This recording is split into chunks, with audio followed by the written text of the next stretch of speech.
morning to everyone. I will teach you tense, the name of tense, present continuous tense. This is very simple trick I will teach you today. Now look at the blackboard. Present continuous tense. पहचान क्या होती है इसकी? रहा है, रही है और रहे।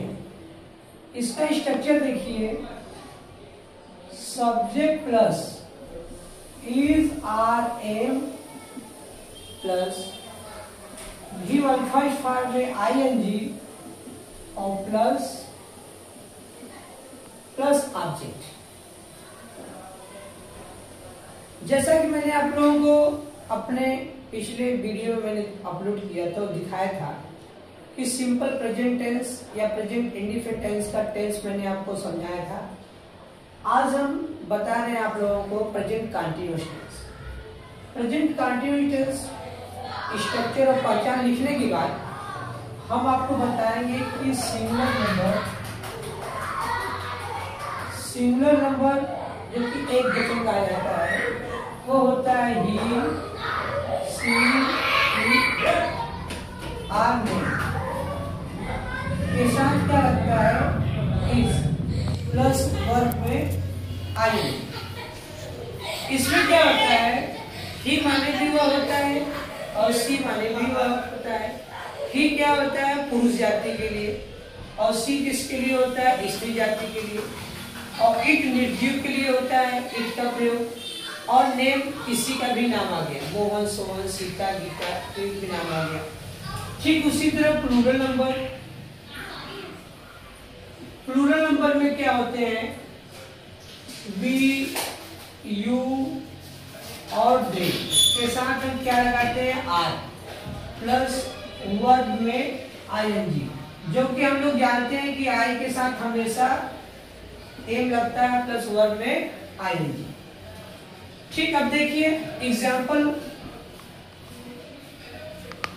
एग्जाम्पल में है वह जा रहा है, वह अंग्रेजी ही होगा। हमने देखो ही का यहाँ पे हेल्पिंग वर्ब क्या लगेगा, इज, और गो में वर्ब में हम ING लगाएंगे तो क्या हो जाएगा, गोइंग। ऐसे ही मैं जा रहा हूं तो I am going।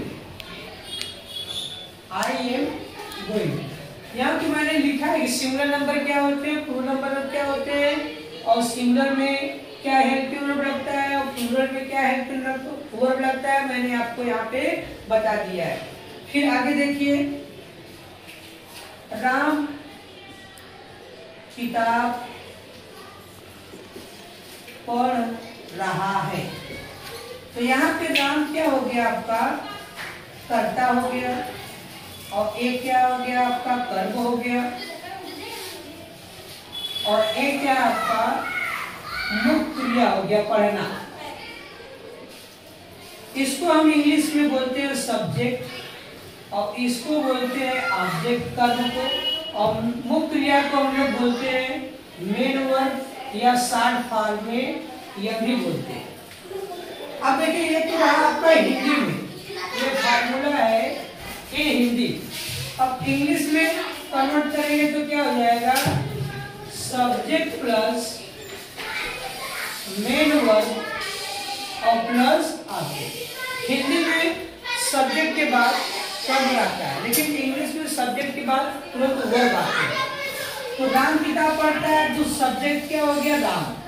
राम क्या है, सिंगुलर नंबर, इसलिए हेल्पिंग वर्ब क्या हो जाएगा, इज। ऐसे मुख्य क्रिया क्या है, पढ़ना। रीड में हम क्या जोड़ेंगे, ING, और कर्म क्या है, किताब, यहाँ बुक। ये फार्मूला अगर आप जान जाएंगे तो आप 12 टेंस के किसी भी सब्जेक्ट को आप कर लेंगे। सब्जेक्ट, वर्ब और एग्रीमेंट, ऑब्जेक्ट, जो ये सब चीजें हैं, ये अगर आप जनरली तौर पे आप जान जाएंगे तो आप आसानी से कोई भी टेंस को ट्रांसलेट कर सकते हैं।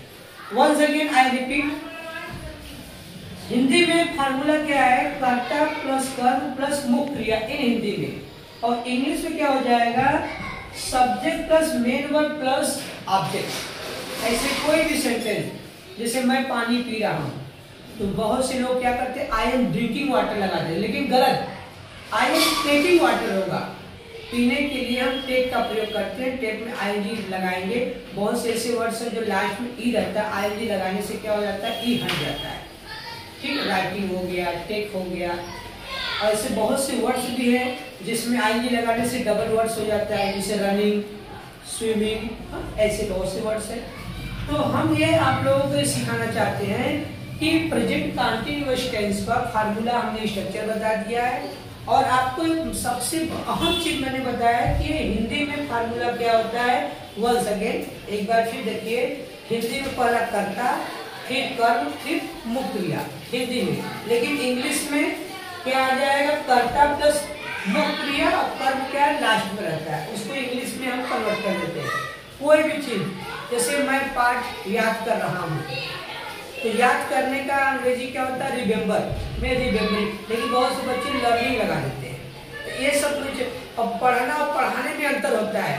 पढ़ने का अंग्रेजी रीड होता है, पढ़ाने का टीच होता है, लेकिन बच्चे क्या करते हैं? कंफ्यूज जाते हैं। जैसे अध्यापक हिंदी पढ़ा रहे हैं, the teacher is teaching Hindi, मैं अंग्रेजी बोल रहा हूँ, आई एम स्पीकिंग इंग्लिश। तुम बाजार जा रहे हो, you are going to market, मैं आम खा रहा हूँ, आई एम ईटिंग मैंगो। वे साइकिल चला रहे हैं, दे आर ड्राइविंग साइकिल। ऐसे बहुत से सेंटेंस है। आप अगर मेरा YouTube चैनल जो देख रहे हैं डीजे सर इंग्लिश क्लासेस का, आप उस पर सर्च करिए। ए 1 by 1 हमने पहले टेंस का, इज आर एम का बताया, फिर यूज वाज वेयर का बताया, फिर use of will be sad का बताया, फिर उसके बाद टेंस के बारे में मैंने बताया। टेंस जैसे मैंने बताया था कि रामायण में राजा दशरथ की 3 रानियां, सुमित्रा, कैकेयी और कौशल्या, और तीनों रानियों के 4 बेटे, राम, लक्ष्मण, भरत और शत्रुघ्न। तो ऐसे 4 टेंस पार्ट्स होते हैं। It has 4 parts, indefinite, continuous, perfect और परफेक्ट कंटीन्यूअस टेंस। ठीक उसी तरह आज हमारा दूसरा वीडियो बन गया है प्रेजेंट कंटीन्यूअस टेंस, इसकी पहचान रहा है, रही बताया हमने। स्ट्रक्चर में subject plus is are am plus verb में आईएनजी प्लस ऑब्जेक्ट। हमने आपको सिंगुलर नंबर इस तरह से बताया, प्लूरल नंबर क्या होते हैं वो भी बताया, वर्ब में आईएनजी लगता है, हमने ये सब चीजें आप लोग बताया। आप लोग प्रैक्टिस करिए। देखिए, पढ़ना पढ़ाना अलग चीज होता है, प्रैक्टिस करके आप जितना सेंटेंस बोलेंगे हमारी जुबान पे आएगा, और तभी हम सीख पाएंगे, बोल पाएंगे। और रोजाना रोज बोलिए, रोज प्रैक्टिस करिए डीजे सर इंग्लिश क्लासेस में आकर के। So I am requesting you, please join in my English speaking class, and I promise you, you give me time and I give you more confidence to fluent English. Broken English becomes a fluent English. Thank you so much. Have a nice day.